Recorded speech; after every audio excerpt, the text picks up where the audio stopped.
Welcome back, everybody, to the Westlake Hornets Team Builder Dynasty here in NCAA Football 14. As today, Season 12 is now officially in the books of the series. Gonna do another off-season today as we prepare for the 13th season of the Westlake Dynasty. Last episode was the National Championship. If you missed that episode, I will leave a card at the top right of your screen. I'll give you all a few seconds to check that video out if you haven't already before you get spoiled. Alright, your time is up. We absolutely blew it. 35-31 loss against Fresno State. I mean, the Bulldogs have the best offense in college football, led by Heisman Trophy winner Billy Joseph. They scored the most points per game. They got the most yards per game. But they were also taking on the best defense in the nation. We've allowed the least amount of points per game and the least amount of yards per game this year. So, I mean, it was a match made in heaven for these two teams. We had a lot of opportunities to win this game, and we had the lead for most of it, it felt like. But Fresno State had a good second half. We got unlucky at the end, and that's how that happened. Billy Joseph threw for 4 touchdowns. He was very good. I mean, he's the Heisman Trophy winner. You expect him to play very well, and he delivered. Our run defense was pretty good, I will say, but the pass defense definitely not what it normally is. Chris Reed, the wide receiver, made a ton of plays, and I mean, our defense has been so good this year, so you can't really blame them for this loss, but at the same time, I mean, if there was one game to blow, we wouldn't want it to be this one. Meanwhile, for us, Stephen Westwood, I've got to say, he wasn't great. Now, had he not gotten hurt right on that last drive, would things have been different? Maybe. Probably, to be honest. Obviously, Wesley Thomas stepped in. He didn't look all that inspiring, only going 2 for 7. But Stephen Westwood didn't play his best football in what could be his final game as a Hornet. We'll get to what he could do later. Running the ball, John Cummings played very well for most of the game. Irving Porter scored twice. Receiving, nobody really stood out. Aluka led in catches with 4. I mean, the pass game never really got going. Cassius Troy did have a 75-yard touchdown. But obviously the big thing here is John Cummings' drop on 4th and goal with 2 seconds left to decide the game. Obviously, I mean, a defender was there to jar the ball out, but if Cummings catches that, we win the national championship, and if he doesn't, we lose it. It was that simple, and he dropped it. The offensive line was actually really good, pass blocking and run blocking, I've got to say. Defensively, we had a lot of guys play well, including Lewis Kahn. His final game as a Hornet, I am going to miss him. October's last game with us, Patterson's last game with us, Jones' last game with us, Justin McGee in his final game as a Hornet probably had his best game with us, Marcus Lee his last game. A lot of seniors on this defense. I mean, this defense was so good this year, and we are going to have a lot of new faces on that side of the ball next season. Before we get to the off-season itself, I do want to recap the regular season, starting off with stats, and we're going to look at quarterback Stephen Westwood. Obviously, this was his first season as the full-time starter. He was expected to take a huge leap, and to be honest, he didn't. Now, he did have a good season, but I think he could have been a little bit better. The passer rating, or the QB rating, was quite worse from last year. Yards per start, I would imagine, is lower. Yards per game is higher, but remember, we had a QB battle for most of last year. Touchdowns is the same, even though he's played more this year. Interceptions, not terrible, but he did have a few bad throws, including that really bad game against UCLA. Completion percentage was quite a bit lower. So, not the season we were really hoping for Stephen Westwood, but he did play well. Running the ball as well. He wasn't quite good as he was last year. Went from 6 touchdowns to just 1. 1 yard per carry less, around 10 yards per game less. He was still very good this season, but he didn't take the leap he was expected to. Now, I don't expect him to return this season. I do believe he will declare. If he does stay, that would be awesome. If not, well, it's been one hell of a ride. He really was the main reason why we won the championship last year, so we'll always have fond memories here of Stephen Westwood. And then Greg Coles and Wesley Thomas were both there, I guess. If Westwood declares neither of these guys are going to be in the QB battle, it'll be between Marsucio Alteron and Keith Fleming, both of whom were redshirted this year. Of a running game, this was a mixed bag throughout the season, especially the middle of the season. Our run game was pathetic. At the beginning of the year and at the end of the year, we ran the ball well, but at the middle of the season, it was rough. Irving Porter was our leading rusher. He had a pretty solid year. He'll be back next season. John Cummings, unless he declares, will be back as well. I know not a lot of Westlake fans really like John Cummings right now, and I get it. I really don't blame you, but still a good player, and the backfield will be adding Isaiah Sparks next year, so we'll have a three-headed monster in the backfield. That's going to be fun. Even if we lose Stephen Westwood, both of the QBs battling for the new starting quarterback spot are dual threats, especially Keith Fleming, so we'll still have a running quarterback for sure. Receiving, nobody with over 1,000 yards, but Carter Westwood did have a really good sophomore year. He'll be back next year, which is awesome. And then after next year, he'd be wise to declare because he's kind of a beast. Already, Luka had the least amount of receiving yards in his career this year, which was kind of a surprise. But we did have a lot of mouths to feed on this offense, so it does make sense. Luka finished his career with, I think, 30 touchdowns, over 3,300 yards. A guy who contributed since day one. Looking for receptions, very consistent. Never had less than 42, never had more than 46. So he's definitely going to be missed. Definitely a guy I think should be drafted pretty high, especially with his blazing speed. Cassius Troy had a very nice freshman season, 842 yards. I'm excited to have him back next year. And then Dale McBride as well had a pretty good year, 8 touchdowns for him. Also excited to see Tegan Moon as a full part of the offense. Reggie Herman is the tight end, had a solid year. We don't really use the tight end too much on our offense, so that'll happen. The offensive line, I mean, it was up and down. The pass blocking, I think, was pretty solid this year. Run blocking, not so much. And the main reason why we couldn't run the ball for a decent chunk of this year, I think, was mainly because of the offensive line, not necessarily the running backs. So, yeah, the offensive line was not phenomenal. But you know what was phenomenal? This defense. This crew could stop the run, get to the backfield and sack the quarterback, force turnovers left and right. I mean, it was incredible watching this defense dominate this season. Marcus Jones led in tackles, Lewis Kahn close behind. Tackles for loss, a big 33 for Delvin Hines, 24 for Kahn, double digits for a number of other guys. Sacks, 20 for Delvin Hines. He is the best football player on this team, maybe even the best football player in the entire country. If he doesn't declare for the draft, he is an idiot. And he could return because he is a redshirt junior, so he could stick around for his senior season. He's won a lot of awards these past 2 seasons. I mean, he's elite. If he doesn't declare, he's crazy. Octavius October, Justin McGee, Lewis Kahn, all seniors, all finished with 6 sacks. Kahn especially I'm going to miss. He's won the Best Linebacker Award 3 years in a row. Won the Bednarik last year. He's been such a fun player to have. And he's going to be a very high draft pick, and he's going to make a defense in the NFL very lucky. Big Tuna, Richard Rivers Jr. had 5 sacks. Excited to see what he does next year.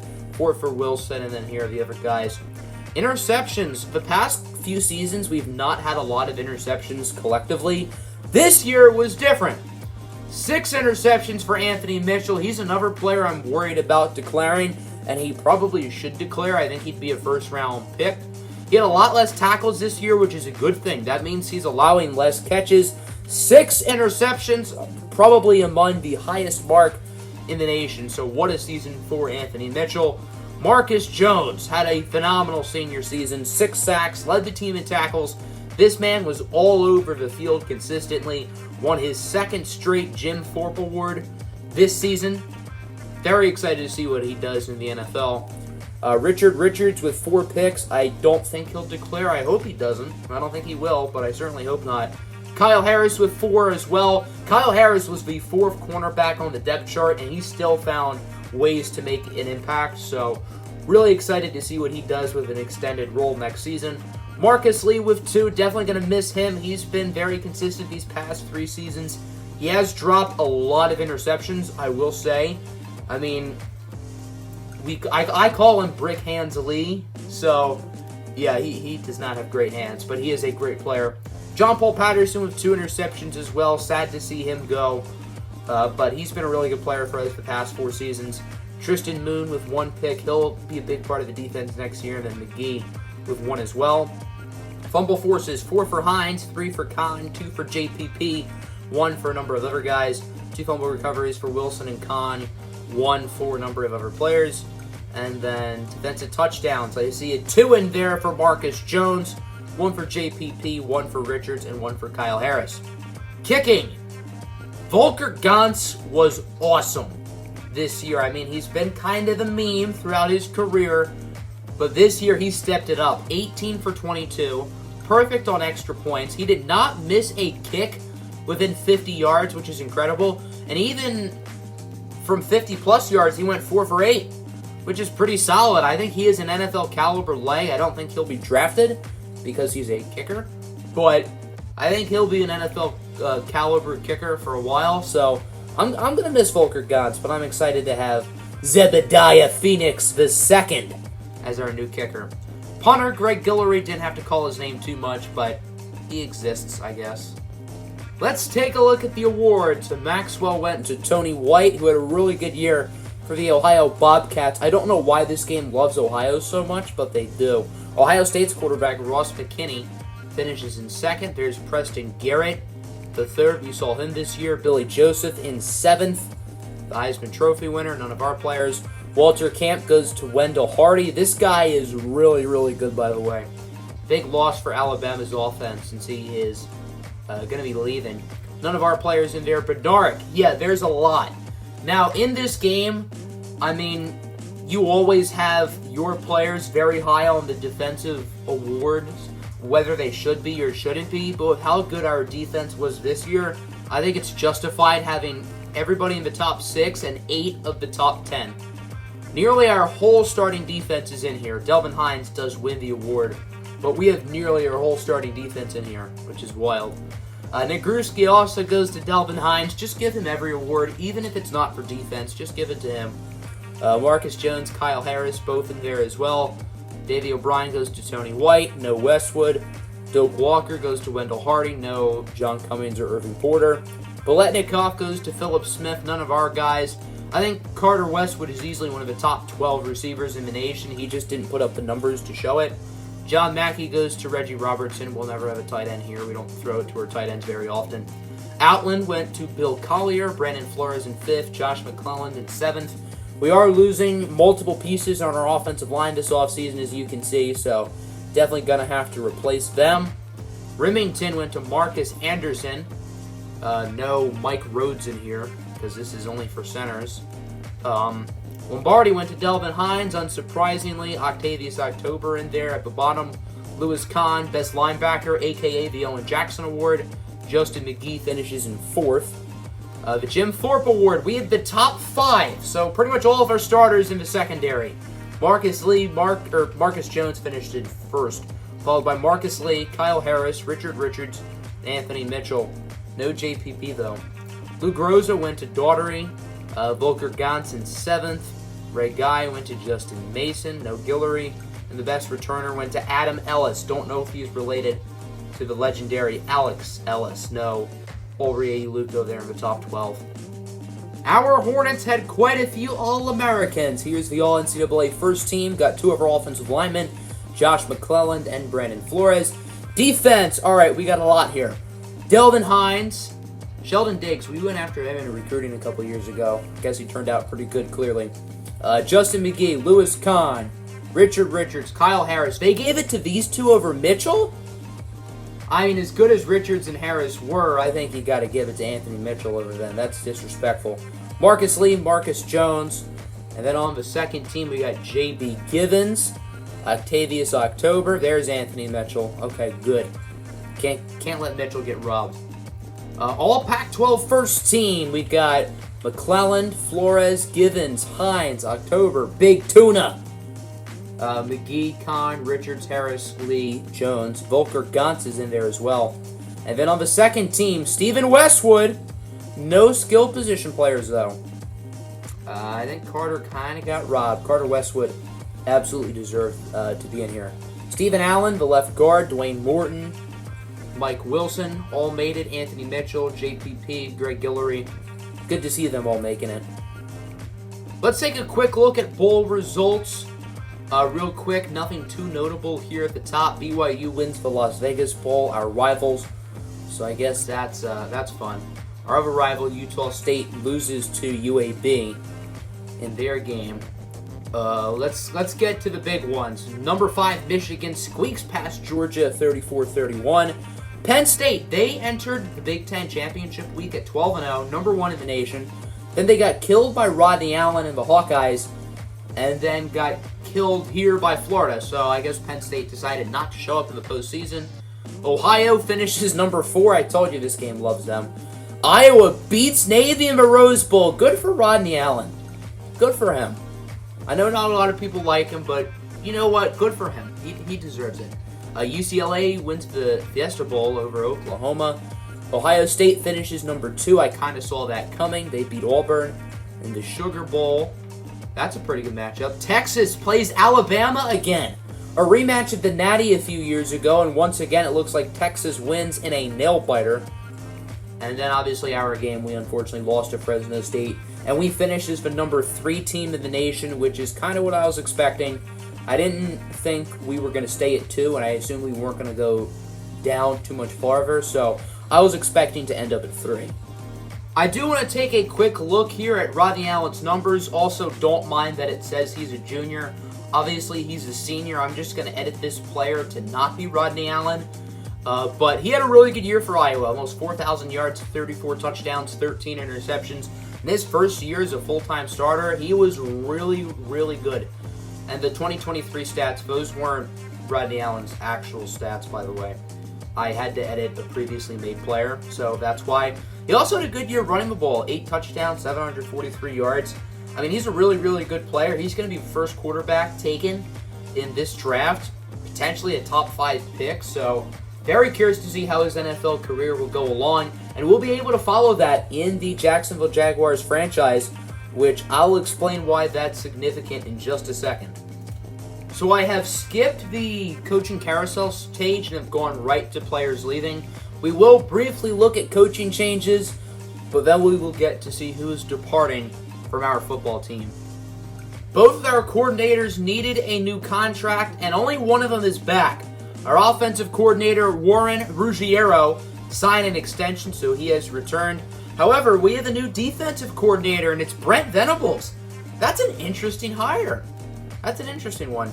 So, Chenander has now found a head coaching gig, which isn't a surprise how good our defense was. So I really wouldn't be surprised if he got a pretty good Power 5 school who I guess needed a new coach.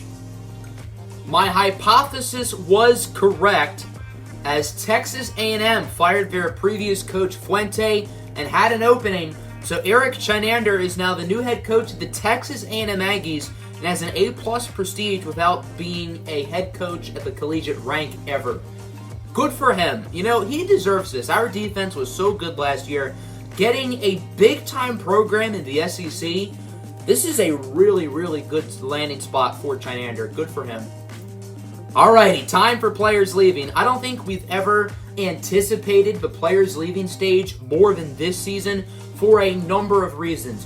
1, everybody who is entering the draft will be entering the first draft class for the Jacksonville Jaguars franchise. If you've been following that series, you may know that this class of players will be in the first draft. And we have gone over some of them in prospect profiles like Ulrich Luco. I also went over Stephen Westwood, assuming he does declare. And Stephen Westwood is the other main reason why we've been waiting for this stage. Remember, we are not allowed to convince anybody who is declaring for the draft anymore in this series to stay. Stephen Westwood tested the waters last year as a redshirt sophomore. We convinced him to stay, meaning that we cannot convince any more players for the rest of the series. Now as a redshirt junior, he has another opportunity to declare, but he could also hypothetically stay. Let's see who's leaving. Alrighty, moment of truth. Whoa! I don't see Stephen Westwood! What? He's staying? I am shocked right now. I was sure he was staying. We have 5 players declaring. And I would not have expected it to be any of these players. I would have expected to see Stephen Westwood, Delvin Hines, Anthony Mitchell. No! Kyle Harris, J.B. Givens, Joe Brewer, Richard Richards, and Zeke Bowman. I did not expect any of these guys to leave. Holy cow. Nobody's transferring too, which is cool, but I was expecting the Marcusio Alteron and Keith Fleming QB battle to be this year, but it looks like we're going to have to wait a year. Stephen Westwood has decided to run it back. I am in absolute shock right now. I just don't believe that. I genuinely am shocked right now. Wow. That's crazy. Alrighty. Let's go over the seniors first. So we've got Octavius October, Aurier Luca round 1. I didn't see that coming, but I'll take it. John Paul Patterson, Marcus Jones, Rodney Allen, who isn't on our team technically, but he is still on the roster. Lewis Kahn, Marcus Lee, all first rounders. Brandon Flores, round 2. Josh McClelland is not getting picked. Justin McGee not getting drafted doesn't surprise me because he's undersized, but McClelland? That's a surprise. Volker undrafted, I kind of saw that one coming, and then Chris Burton, I mean, I guess he exists. So we pretty much went over all of these guys already, so quite the careers they had. They're going to be missed, and we wish them the best in their endeavors in the NFL, and we'll definitely see them again in the Jaguars series. Maybe some of these players will become Jaguars, I don't know. But I was not expecting all of these players to declare. Kyle Harris, I was psyched to have him as an outside corner next year, and, well, he's not. He is leaving for the NFL. He's a really good player. So, I mean, he's definitely worthy of getting picked, but I kind of didn't see that coming. J.B. Givens, I didn't see this one coming either, so this means probably we're going to have true freshman Amir Logan start at left tackle. I don't know how to feel about that. Givens has been a little bit inconsistent, but he's a good player, so this isn't good news. Joe Brewer, this is a surprise to me.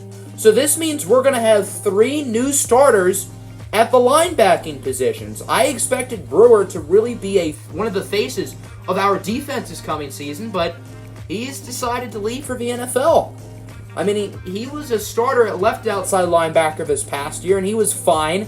He was going to move to right outside, most likely, and make a really big impact, but I guess not. Richard Richards, this is a big loss. I was excited about him potentially starting on the outside, too, but I guess that's not going to happen. He's a phenomenal player. And then Zeke Bowman. Zeke probably wasn't going to start because we're really deep at wide receiver. He is a talented player, but we're just so crowded there. Probably could have considered moving him to tight end, but still. So, yeah, to say I'm surprised right now is an understatement. But, I mean, we're losing a lot of good players, but Stephen Westwood is back. I genuinely am still shocked right now. Alrighty, I've had a few moments to decompress and just soak it all in, and I am just still shocked. If you told me 5 players were going to declare and none of their names are Anthony Mitchell, Stephen Westwood, or Delvin Hines, I would say you're crazy. But here we are. This team is going to, actually no, this defense is going to look a lot different next year. The offense, now that we're keeping Westwood, not so much. We're losing a few offensive linemen and Aurier Luca, but other than that, I mean, the backfield, I mean, we are adding Isaiah Sparks, but the offense, for the most part, is going to stay intact. So let's take a look at the rest of the league, see who some of the top players are who are declaring. Any big guys who we may know here other than our players? It does not appear so. All right, no one too big. There's an Iowa quarterback. I literally edited Rodney Allen's player to this guy named Cletus Washington, who is declaring anyway. All right, I see how it is. Okay, how about the first rounders? Who do we got in round 1? What big names do we know here? Okay, I don't care about the transfers. We're not getting any of them. All right. BYU is a first rounder. Jeremy Watson? I didn't see that coming. Okay, that's a curveball. So Jeremy Watson goes in round 1 and Stephen Westwood is staying. I did not expect either of those things to happen, like, at all. Okay, Wendell Hardy, round 1. Kind of saw that coming. Zaire Wiggins, round 1. That's not a huge surprise. And then all of our players. All right, very interesting. So we'll take a closer look at all of the important teams, see all of the big-name players leaving, and then we'll get to recruiting. Just to be clear, not all of these official draft spots will happen in the Jacksonville Jaguars franchise. One of these first-rounders could easily slip into the second round, so just be prepared that these numbers may not be perfectly accurate. But the listed first-rounders are Rodney Allen, Marcus Lee, Lewis Kahn, Marcus Jones, John Paul Patterson, Ulrich Uluko, and Octavius October. So we had 6, not including Rodney Allen because, I mean, he's technically not ours at the moment. Brandon Flores went into second round, Kyle Harris round 4, Givens round 4, Brewer round 5, Richard Richards round 5, and Zeke Bowman in the 7th. So pretty much what everybody was projected to go in, they ended up falling into. We'll briefly look at some of the other top teams. Alabama with 3 first-round picks. They always have a lot of high draft choices. Arizona, our rivals. They got Braxton Westwood in round 4. Okay, look at that. Arizona State has 1 guy. Army, Cedric Smith, quarterback in round 2. Auburn, they got a few guys in round 1, including cornerback Zaire Wiggins.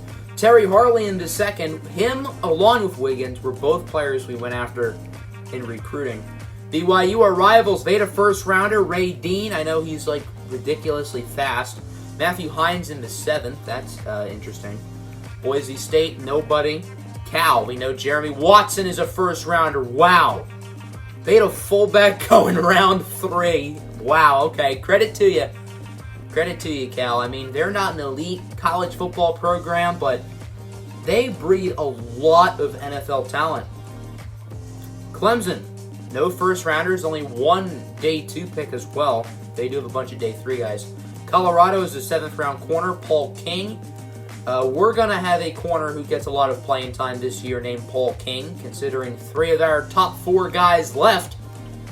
Florida, first-round defensive tackle, 3rd-round tight end, and J.R. Johnson.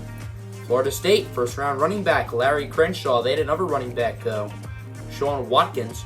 Ooh, Fresno State, hold on. They're actually interesting. They only had 1 player picked, Bobby Keenan in the 7th. So the Heisman winner goes undrafted. This game takes way too much stock in size. Kyler Murray at 5'10", 5'11", he was the first overall pick. Something tells me Billy Joseph would go in the first round in real life. Georgia had a couple first-rounders, as always. Indiana, let's see what Jackson Kelly's school is up to. Tommy Fitzpatrick in the 2nd. We went after him a number of years ago. He ended up being pretty good. Iowa had a few guys, including Rodney Allen in round 1, although he's not listed here. LSU, only 3 players picked. That's not a lot for them. Miami, they had a few guys. Michigan, first-round linebacker, Terrence Skinner.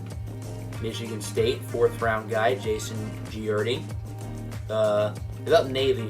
They had a few guys, but not much for them. Notre Dame, 4 wide receivers were their first 4 picks, including 3 in the first 2 rounds. That's pretty good. Ohio had a couple guys. Ohio State, yeah, they had quite a few guys drafted. That's no surprise. Oklahoma, nobody in the first 3 rounds. It looks like Ryan Rodgers got picked after Calvin Spence, even though I think they started Rodgers for this season. Oregon has a few guys. Penn State, they have 1, a first-round tight end.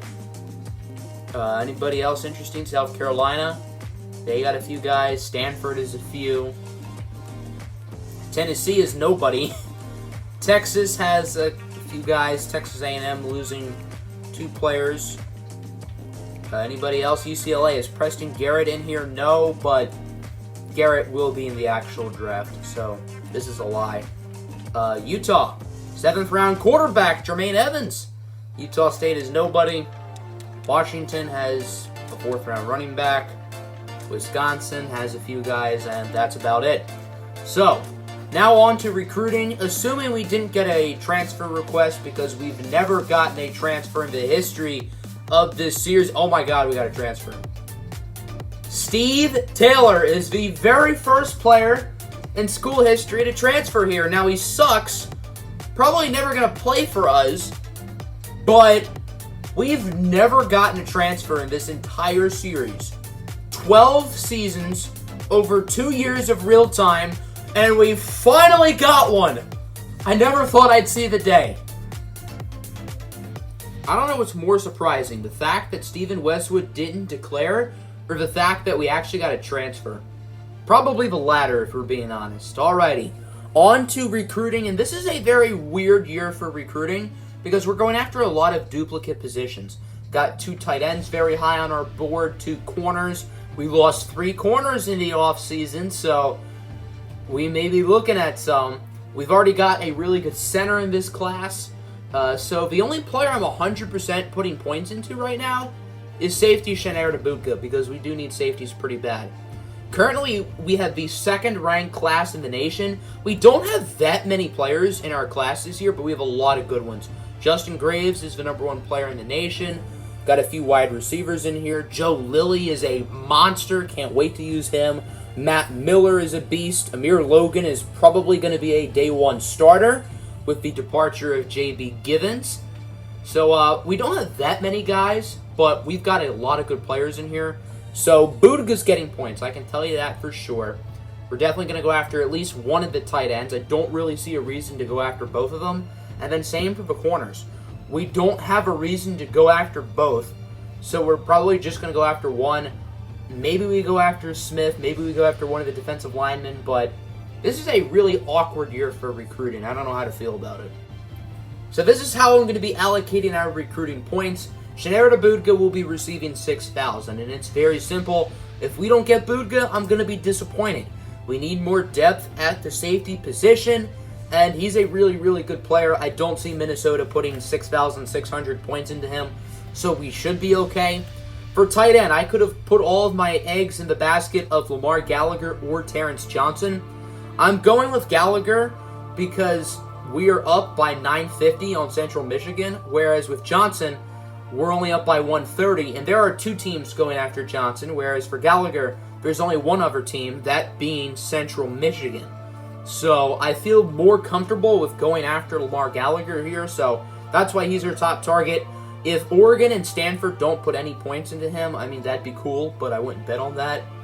And then for corner, I've picked Brandon Ralph. I think he's a little bit better than Devon Harris. Both of these battles are between us and Army. So what I did was, just in case Army put most of their points into Ralph and none into Devon Harris, I put 285 into Devon Harris, just in case they decide not to get him at all, and maybe we win Devon Harris's battle by 5. I doubt that, but it would be pretty funny. Alright, we are now simulating to signing day. I would be happy if we got 2 of the 3 players we're going after, unless it's not Boudga. I really want Boudga, and I'd be happy with one of either Lamar Gallagher or Brandon Ralph. I'm not expecting to get Terrence Johnson or Devon Harris, so I'm not going to get my hopes up for either of them. Hopefully we get all 3, but I'll be happy if it's Boudga and only one of the other players. Alrighty, we get all 3, let's go! Brandon Ralph, Lamar Gallagher, and Shenner Tabuka have all committed to the squad. Okay, perfect. I'm very happy with this. Jaquan Brown goes to USC. He's a great player, but we have a lot of depth on the defensive line. We didn't really need to put points into him. Lonnie Smith is great as well, but we already got a center in this class. Terrence Johnson goes to Oregon. Devon Harris to Army. Amari Brown to BYU. And Brandon Sanchez to Auburn. All right, we got the 3 guys we put our points into. I'm happy with this recruiting class.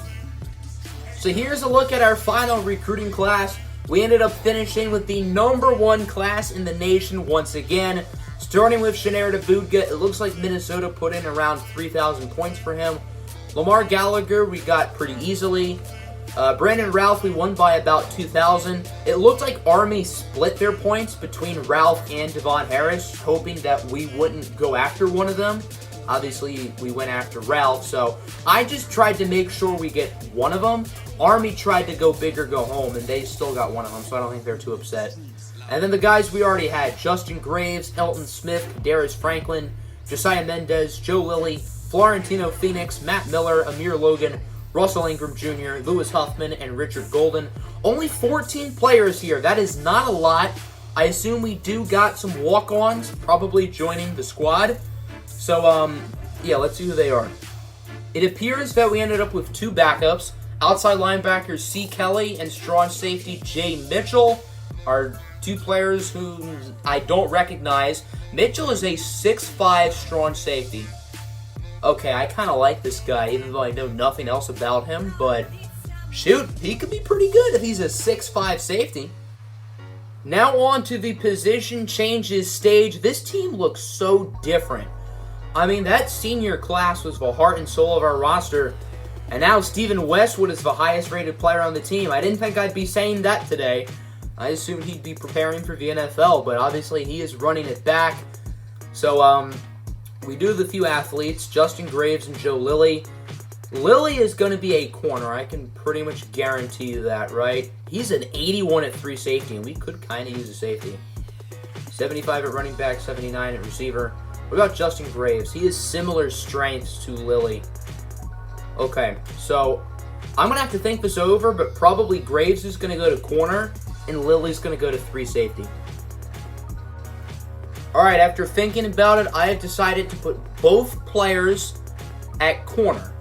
I don't know if this will be permanent. However, I think they both have corner skill sets, and we could use some guys there.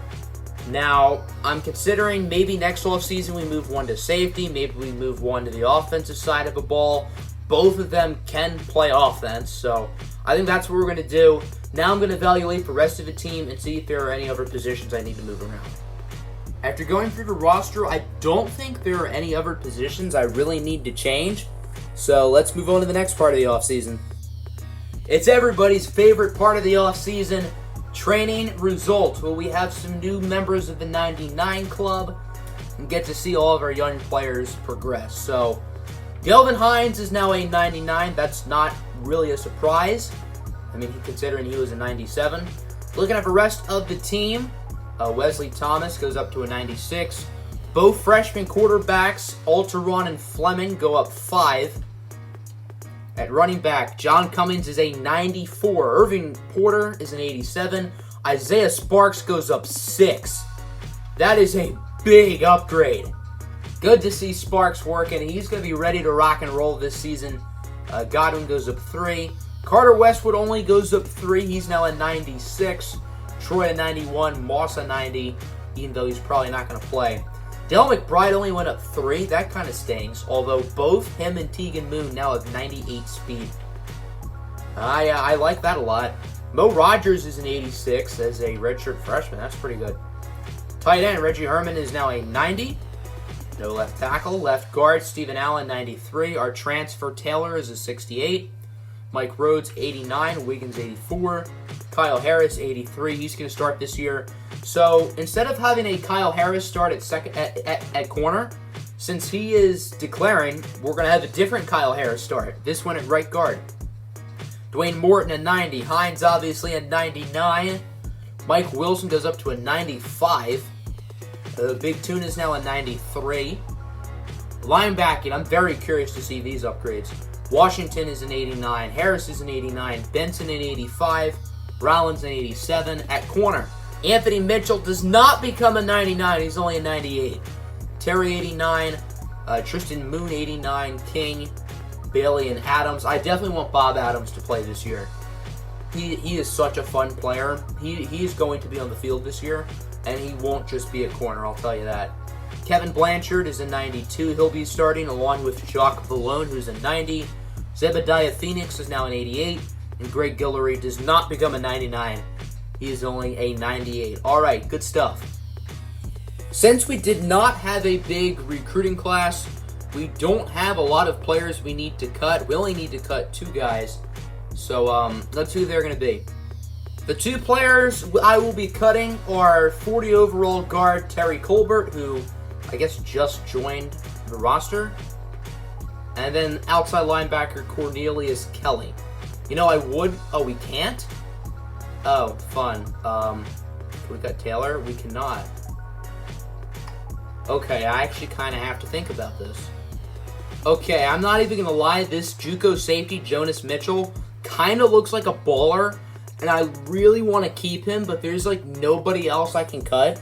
So I hate to do this because this looks like a really fun player, but there's literally no other choices. So bye-bye, friend. For custom conferences, we did make a pretty big change last year, moving Westlake from the north to the south. So I'm not going to make really any changes this year to the conferences. I think eventually when we really get to the end of the series, I'll probably bring Westlake back to the independents. But this won't be the final year, so until then, we are going to stay in the Pac-12. Westlake opens up the season ranked second. I think that's fair. To be honest, I thought we would be first, but I guess not. I was able to check, and the Ohio State Buckeyes are ranked ahead of us. I don't know where Fresno State is. I didn't think they'd be in the top 2 or 3 because they did just lose their Heisman winning quarterback. I would imagine they're probably around the 10 range, which I think is fair for them considering they did just win a natty, but their roster also looks super different. So I will be going into practice and going over some position battles. We don't really have any big position battles, but there are a few positions I'm keen in on, including running back. We got 3 really good players at the top here in John Cummings, Isaiah Sparks, and Irving Porter. Maybe somebody really impresses in practice and becomes the lead runner of the group. I don't know. Defensively, linebacker. All 3 of our starting linebackers left. Lewis Kahn and Justin McGee graduated / entered the NFL. Joe Brewer declared. So we're going to have 3 new starters at linebacker. And there are currently 5 guys vying for those spots. Got Dylan Washington, Nick Lott, David Harris, Ronald Benson, and Dante Rollins. All of them are competing for starting spots, so I'm going to keep an eye on them for practice. And then at corner, only one of our main corners from last year returns, that being Anthony Mitchell, who was the best of our corners last year, so I guess it's good that he's back. We're going to have a position battle for the 2nd, 3rd, and 4th cornerback spots. Remember, the 4th corner last year was Kyle Harris, and he ended up making a really big impact. So the guys we're looking at are Tristan Moon, Mac Terry, Paul King, Marvin Bailey, and Bob Adams, and then these 3 are all going to get redshirted. So running back, linebacker, and corner are the 3 positions we're really looking at for position battles. So that'll conclude the off-season. I'm going to go over red shirts and depth chart and custom schedules in the next episode. I'm obviously going to fiddle around with those off camera within the next couple days. I'm also going to be working hard on the custom recruits within the next couple of days. I've got a lot of stuff on my plate in real life, so the next episode might be a little bit longer than expected, but I should have it up by this weekend at the latest. Hope you all enjoyed. Hope you guys are excited for Season 13 of the series. We're still going strong for Westlake Dynasty. I'm still really enjoying it. So that'll do it for me. I'm out. Peace.